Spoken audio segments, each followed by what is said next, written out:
こんにちは、ミニコです。翌日に乗る観光列車のため、前の日から愛媛県の大洲市に滞在しました。大洲市は四国の南側、南予と呼ばれる地域に属し、大洲盆地を中心に北は瀬戸内海、南は四国山地に面した地域です。城下町として栄えた古き良き町並みは、今もその面影を色濃く残しています。その城下町の歴史と文化を存分に味わえるのが、今回滞在した日本ニアホテル大津城下町です。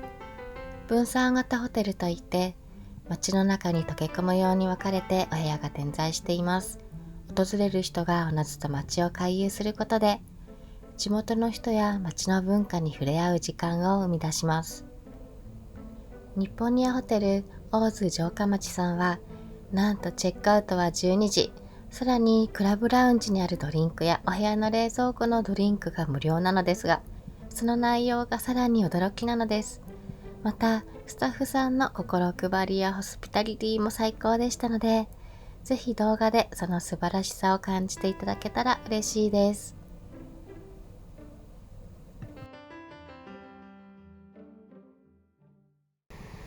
そんなわけで JR 松山駅にやってきました。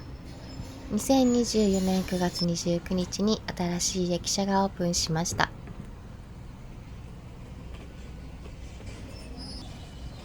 こちらがその新駅舎です。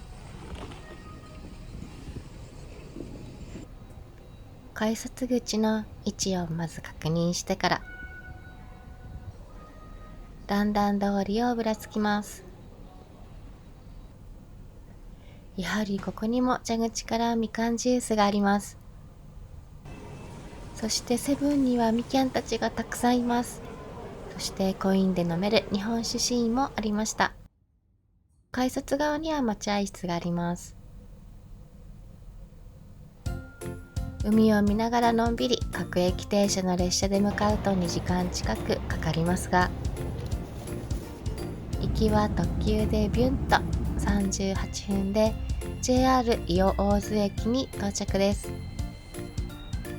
ここからバスに乗っていくのですが、なかなか来ず、うだるような暑さの中、若者たちはなんと歩いていったようでした。バスには5分ほどの乗車ですが、徒歩だと20分きついですよね。6月1日から9月20日は日本三大鵜飼の一つ、大洲の鵜飼が開催されます。それも気になりましたが、大洲の街歩きとホテル滞在を楽しみにしてきたので、鵜飼見学は見送りました。ここはドライフラワーショップさんですごく素敵でした。フロントと間違えて入ろうとしたら、鍵がかかって開かなくて愕然としました。こちらがフロント、荷物を預けに来ました。お手洗いをお借りしました。中庭があったり、お手洗いもとっても素敵で、宿泊がとっても楽しみです。先ほど通ったお店のランチが美味しそうで、時間の確認をしたところ、なんと本日は予約で埋まっているのだそう。のどかで空いていると思い込んでいたので驚きでした。お龍蓮が倉庫に来ました。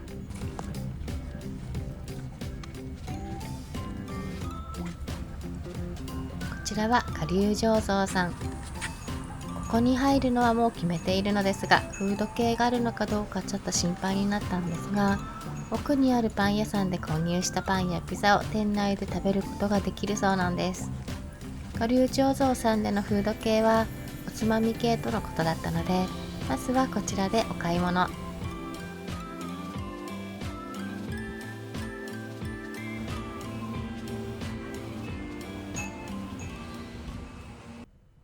店内はお客様で賑わっていました。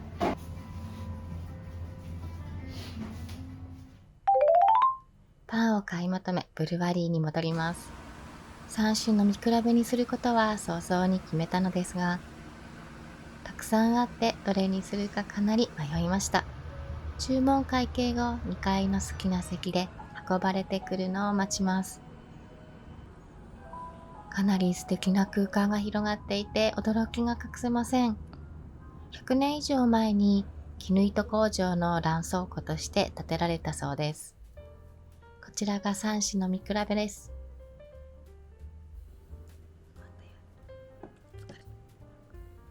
こちらは瀬戸内レモンパールエール。疲れ生です。で、真ん中とその逆隣、どっちがどっちかすっかり忘れてしまったのですが、おそらくこちらがアフタヌーンゴールド。こちらがショートバケーション。イオカンの爽やかさに乳酸の酸味と塩の旨味が効いています。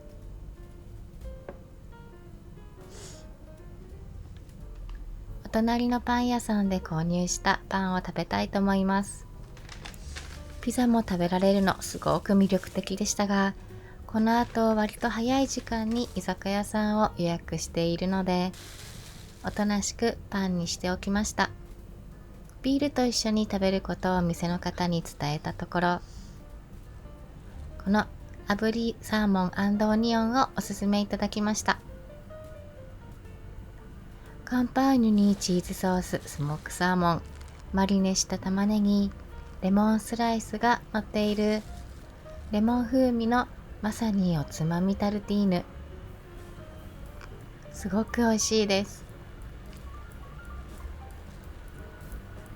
これビールにめっちゃ合います。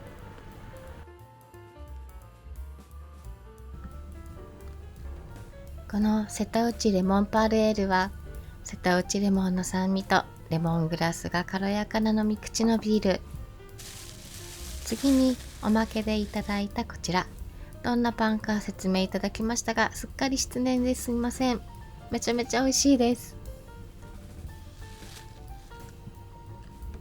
このアフタヌーンゴールドは愛媛の柚子と姫マドンナの香りが爽やかなシトラスセッション IPA。 こちらは我流塩パンチョコチップ入りです。塩パンの生地にたっぷりのチョコチップが練り込まれています。もっちりしていてもうすでに美味しそうです。生地もふわふわですごく美味しいです。前日に大和屋本店さんで飲んだオースシルクエールもこちらの我流醸造所産のビールでした。店内飲食するとピアノは自由に弾いていいようです。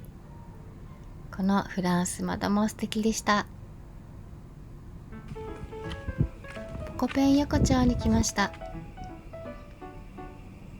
隣町戦争という映画のロケ地となったようです。こちらは思い出倉庫さん。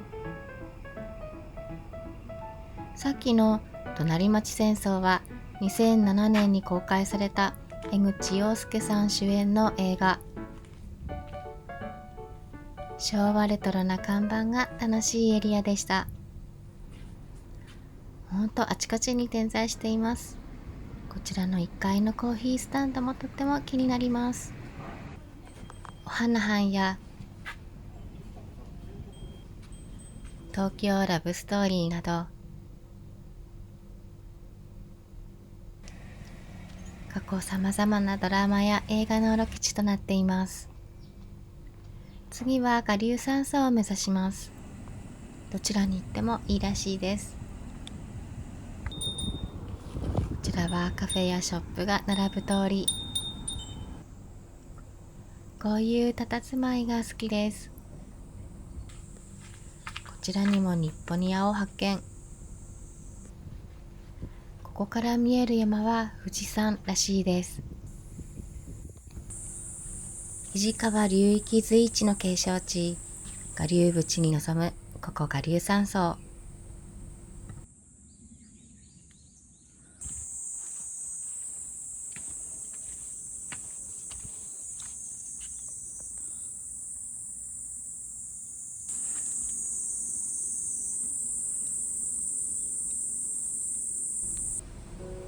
平成28年に我流院、フローアン、文庫の3棟が国の重要文化財に指定。さらに令和3年には庭園を含む一帯が国の名勝に指定されています。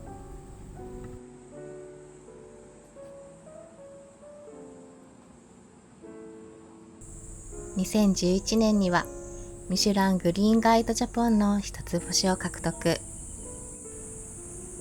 また、夢の美術館世界の名建築100選にも選ばれています。春夏秋冬どの季節でも素敵なんでしょうね。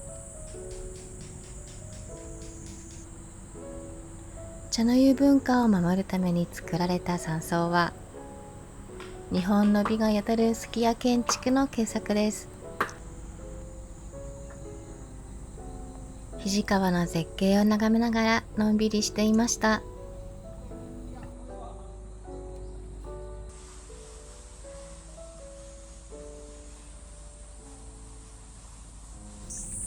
戻る途中、黒いトンボを発見しました。黒いトンボは神様トンボとも言われているそうです。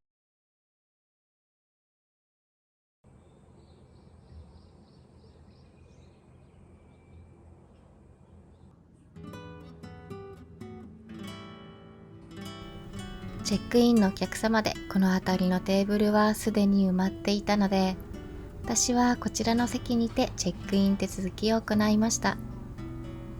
四国中央市の新宮茶と大津のメーカーしぐれをいただきながら説明を受けます。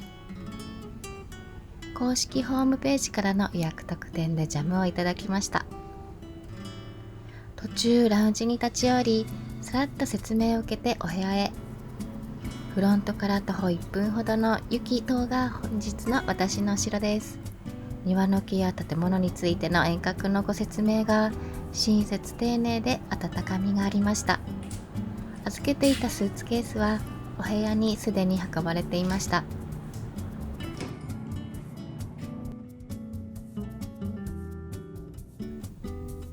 お部屋お任せのプランでしたが、一人で泊まれるお部屋の中から希望をお伝えすることは可能で、今回は第一希望のお部屋に泊まることができました。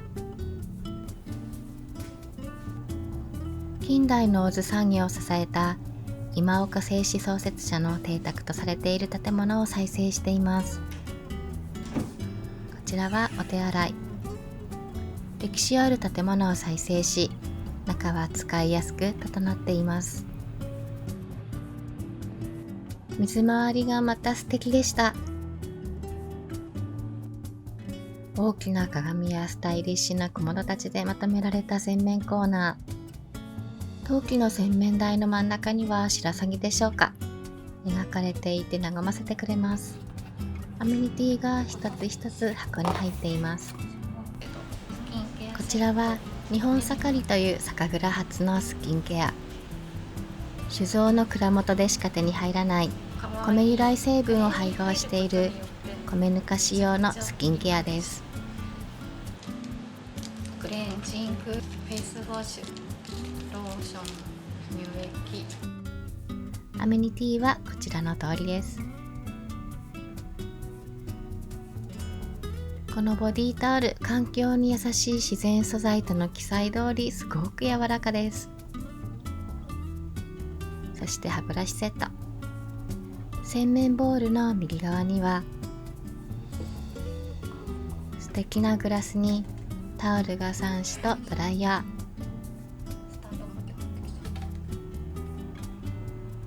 ー。ボディローションがあるのはとても嬉しいです。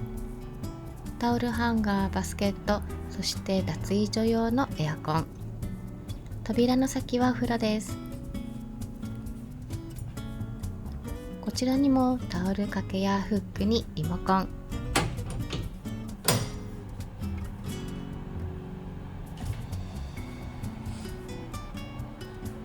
お風呂は職人さんが作られたヒノキ風呂。お風呂場専用のエアコンがあり、シャワーもしっかり大きめ。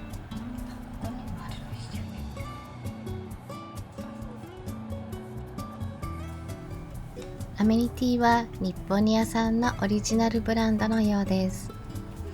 優雅なお風呂タイムが過ごせそうです。お部屋はメゾネット2階に行ってみます。壁や窓の格子、家具などから当時の歴史を感じられるコンパクトで落ち着ける空間。こちら側の景観は屋根でした。鏡が置かれたミニテーブルはパソコンなどいろいろな作業がしやすそうです。電源も追加されています。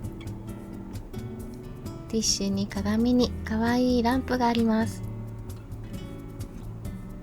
こちらのインテリアも素敵です。通りに面したお部屋がベッドルーム。バルミューダのケトルと四万十の天然水。棚の下はミラータイプの冷蔵庫。マジでこれ全部飲んでいいやつくない？さらりとお部屋の冷蔵庫の中身は全部無料でお飲みいただけますとご説明をいただきましたが、こんな飲んでいいの？まさかこんなことになっているとは。全部ちょっと待って、長炭さんちょっと並べるから。コーラ、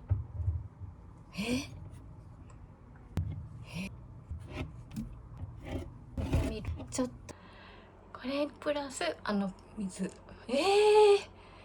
やばくない？飲み放題だよこれ。信じられない。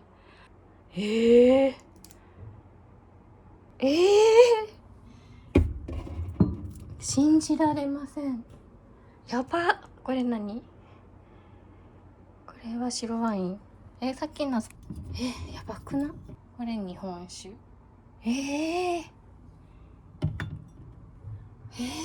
どういうこと？これただなの？缶切りとか栓抜きとかだよね。ちゃんと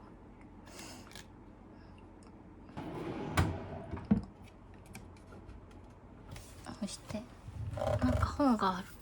いろいろオーズマグ硫酸素。こちらはクローゼット。そうだ。羽織がきらやかでした。これ切って。塩町通りに面し、町の暮らしに溶け込んでいます。浴衣が用意され、外に行く時に着ていくこともできます。下駄に履ける靴下もありました。この後ラウンジに出かけたかったのですが、雨がすごすぎるので一旦様子見ということで、汗でデロデロになりすぎたのでシャンプー含めてシャワーを浴びてすっきりしておきました。雨が上がったようなのでラウンジへ行きます。下駄の鼻緒がとっても可愛いです。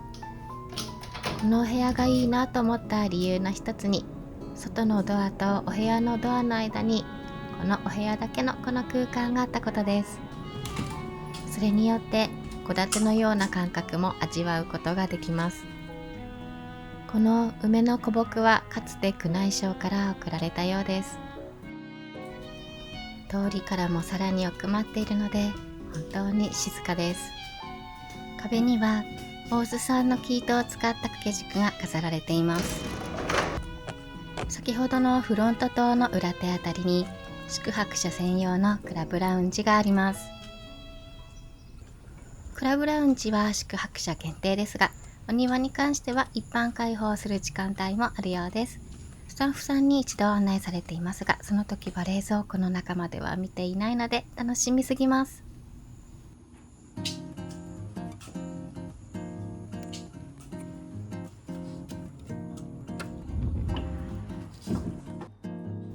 古民家に黒やグレーのインテリアがかなりかっこいい空間です。コーヒーカップ類は引き出しに入ってます。コーヒー、紅茶類があって、焼酎やウイスキーにナッツ。そして冷蔵庫の中身はというと、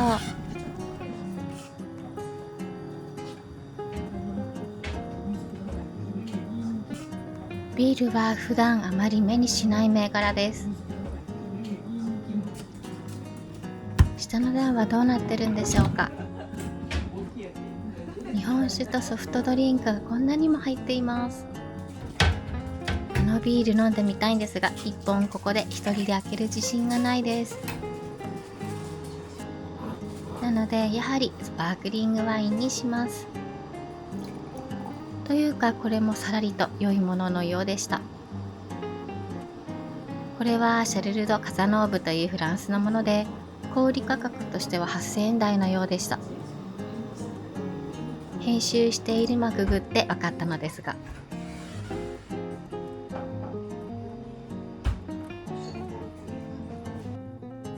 ナッツが小袋に分けられているのもいいですね。ではいただき泡です。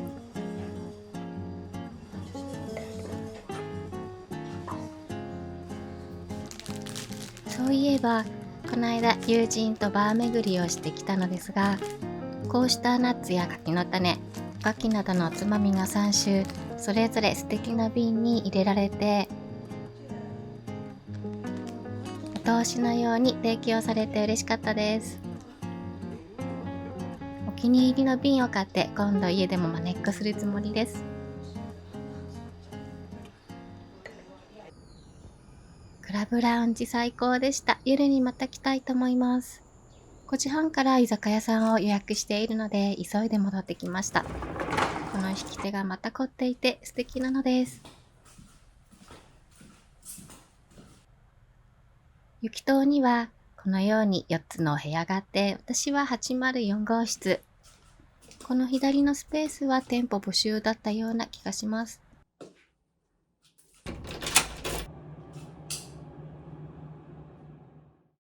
では飲みに行きます。川沿いの道を歩いていくと、大洲城下の船巡りの港南河原乗り場がありました。運行期間は夏の間、土日祝日のみのようです。なんて言っていたら大洲城、雲が降りてきて幻想的です。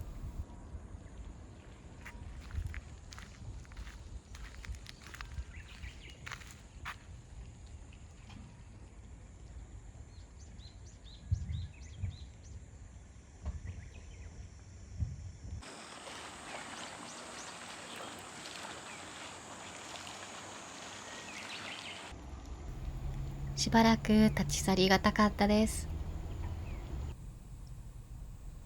大洲赤レンガ館のこちらの向かいにあるお店に行きます。大洲炉端油屋さんです。大洲市に幕末より旅館として歴史を刻んできた建物に新たな息吹を吹き込み、2019年に炉端焼きの店としてオープンされました。重厚感のある入り口に惚れ惚れです。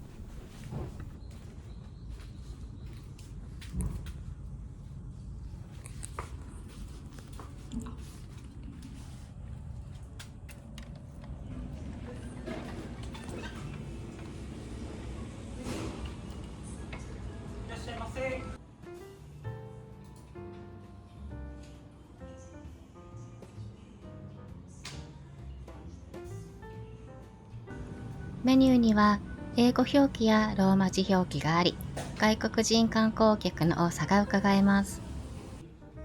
さすが伊予の小京都ですね。炉端焼きが始まるのが楽しみです。朝日スーパードライ生ジョッキにしました。夏野菜を中心とした揚げ浸しのようです。ではお疲れ様です。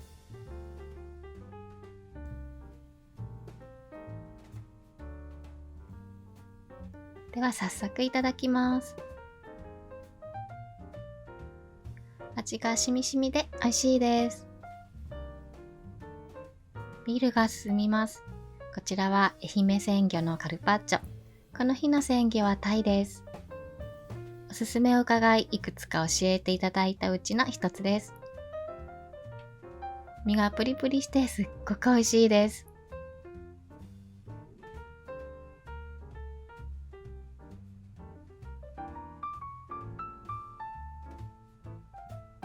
地元の野菜や魚はもちろん、味噌、醤油、塩、米までも愛媛にこだわった食材を使用しています。カルパッチョもう一皿食べたいくらい美味しかったです。油揚げみたいなのが登場です。ぺったんぺったんしててすっごく気になります。気になりすぎたので注文してみました。はい、ありがとうございます。はい、ネギをたっぷり巻いて召し上がってください。はい、ありがとうございます。串の4種盛りでございます。はい、ありがとうございます。さっきのぺったんぺったんの正体はこれ。一番右側からささみですね。はい。わさびでございます。せせりです。首のお肉でございます。はい。それともも肉のネギマでございます。一番左がヤゲナグです。あ、はい、ありがとうございます。はい、ありがとうございます。香ばしい良い匂いが鼻をくすぐります。焼いた油揚げに甘めの田楽味噌、そこに白ネギをたっぷり乗っけていただきます。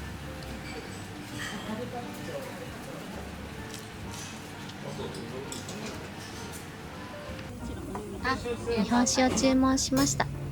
宗一郎の流儀純米吟醸生原酒です。愛媛の最上市のお酒。フルーティーでほんのり甘く、それでいてキリッとした飲み口です。これ美味しいです。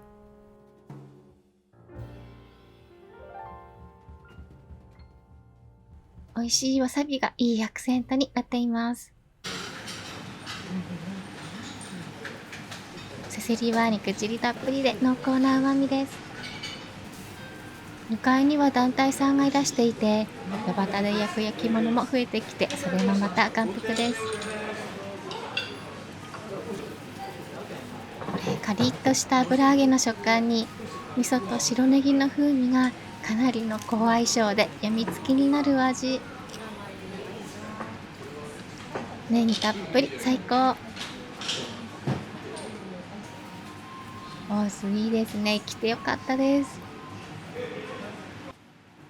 お水は瓶ごといただいたので、こちらもたっぷり飲んでおきます。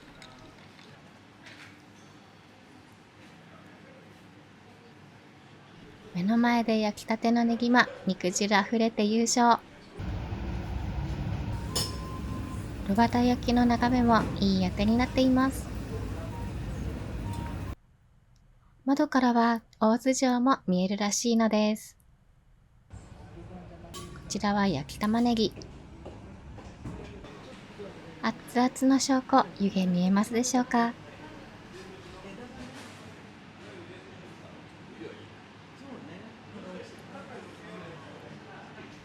甘みがあって香ばしく美味しいです。日本酒にもかなり合いそうです。宗一郎さん美味しい。予言軟骨、コリコリした食感が美味しいです。そして宗一郎さん。同じ日本部屋に宿泊されている方もいらしていました。この大きなヘラ、しゃもじに乗っけてお届けされるのが楽しすぎます。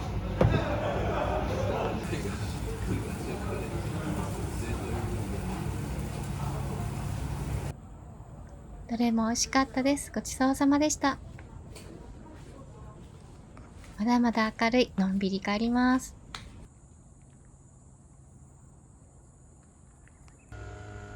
宿のアクティビティの向かい観覧ディナーも最後まで迷っていました。ホテルで夕食をいただく際は、フロントから徒歩10分ほどの距離にある場所でフレンチです。レストランからは大洲城が間近に見えます。歩きで行っても良いですし、もちろん送迎のお車もあるようで、なんとアルファードで送迎してくださるようです。食事に行く前にフロントに連絡して浴衣の S サイズを持ってきていただきました。せっかく浴衣で散策できるので、着替えてクラブラウンジへ行ってきます。で、試しに羽織も着てみました。一応マツケンサンバのつもりです。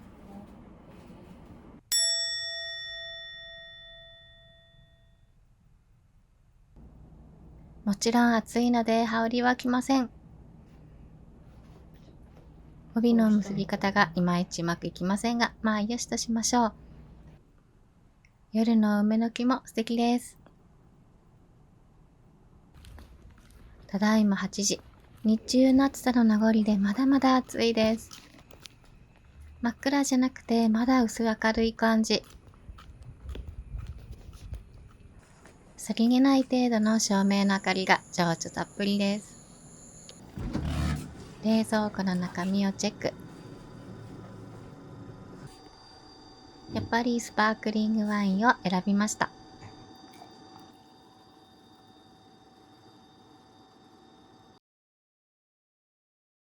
先にいらしていた方も遅いご飯へ行かれ、貸し切り状態となりました。この魔王という焼酎、かなり人気と聞いたことがあり気になっていました。ちょっと味見してみましょう。氷水で割ってみます。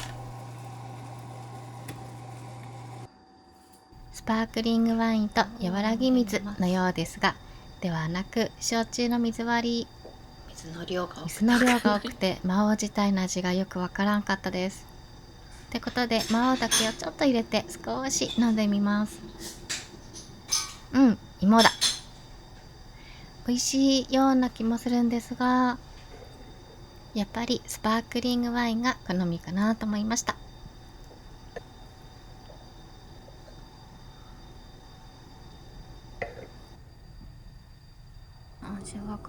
日本酒はこの3種類。先ほどスタッフさんが補充や片付けなどに立ち寄られていて、フロントと離れていてもしっかりチェックなどはされている感じで安心です。ごちそうさまでした。お部屋に戻ります。クラブラウンジは8時から10時まで。我が家に戻ってきました。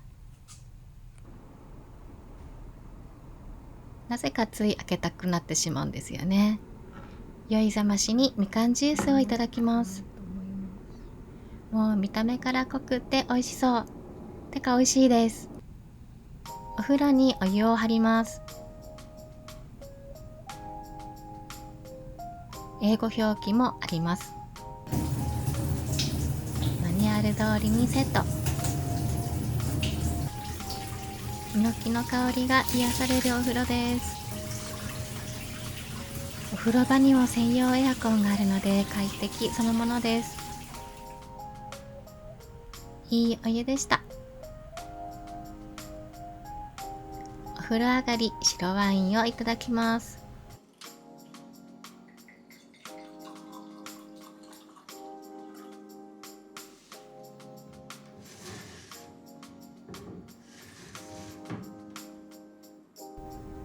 公式サイトからの予約特典でいただいたジャムは、オランジュクラという愛媛県八幡浜市の会社の商品です。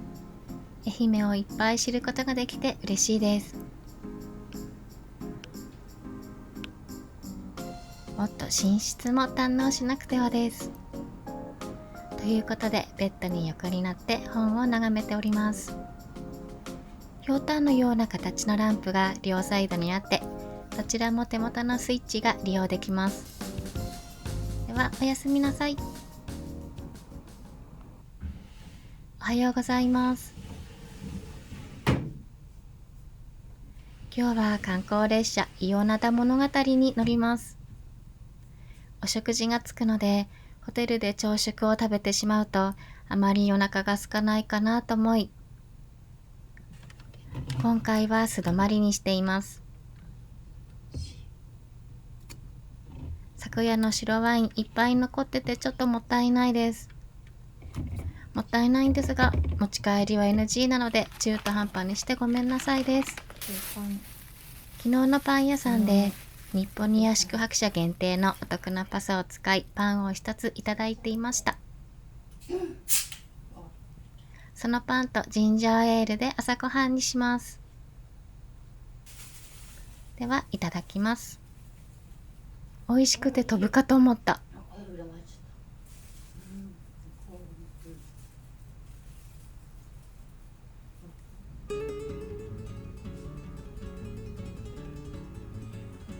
クラブラウンジオープンの時間。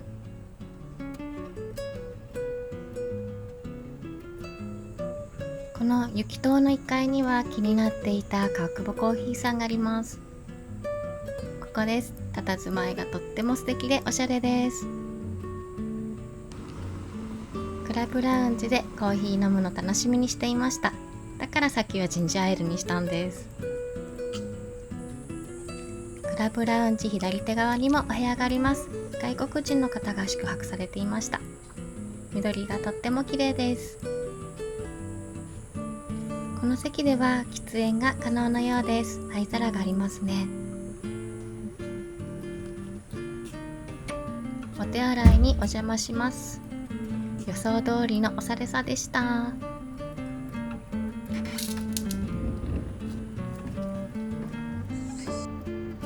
ちなみに朝食はレストランで大津ならではの和朝食をお庭を眺めながらいただけます。もしくは貸し切り船で朝食というプランもあります。もちろん別料金です。そして冷蔵庫の中、しっかり補充されていました。下の段も同じくでした。ナッツも補充済み。こちらはオーガニックやハーブティー、紅茶などいろいろなお茶の見本です。そのティーバッグがこちらにあります。わかりやすいです。私はモーニングコーヒーをいただきます。カプセルをセットして、ちょっとここで迷ったんですけれどね、レギュラーサイズだと思って真ん中にしたんですけれども、量が少なめでした。こちらのチェックアウトは12時なので、冷蔵庫のアルコールも12時まで飲めちゃうのです。めちゃめちゃすごくないでしょうか。すっかり自分の本来の目的を忘れて12時まで滞在したくなりそうでした。写真を撮っていたら地元の方に話しかけていただきました。皆さん温かいです。突然ですが、お部屋のクッションだと思っていたらブランケットにも変わるものでした。ボタンがついていて着る毛布にもなるようで、朝になぜか突然気づいてレポしております。広げたらかなり大きかったです。通常はチェックアウト時に清算ですが、伊予灘物語に乗ることをお伝えしたら、チェックアウト時に余裕ができるように前清算をお勧めしていただきました。伊予大津駅までの送迎車はアルファードでした。初めて乗ります。今度は日本にや大津城下町さんへの滞在をメインでの裁縫を心に誓いました。今回の費用はこちらの通りとなっております。祝日付きだとこのような感じでしょうか。今度はぜひ1泊2食付きにしてのんびりします。最後までご視聴いただきありがとうございました。今回の動画はいかがでしたでしょうか。よかったらチャンネル登録、コメント、高評価、そしてメンバーシップへのご参加お待ちしております。ではまた次の動画でお会いしましょう。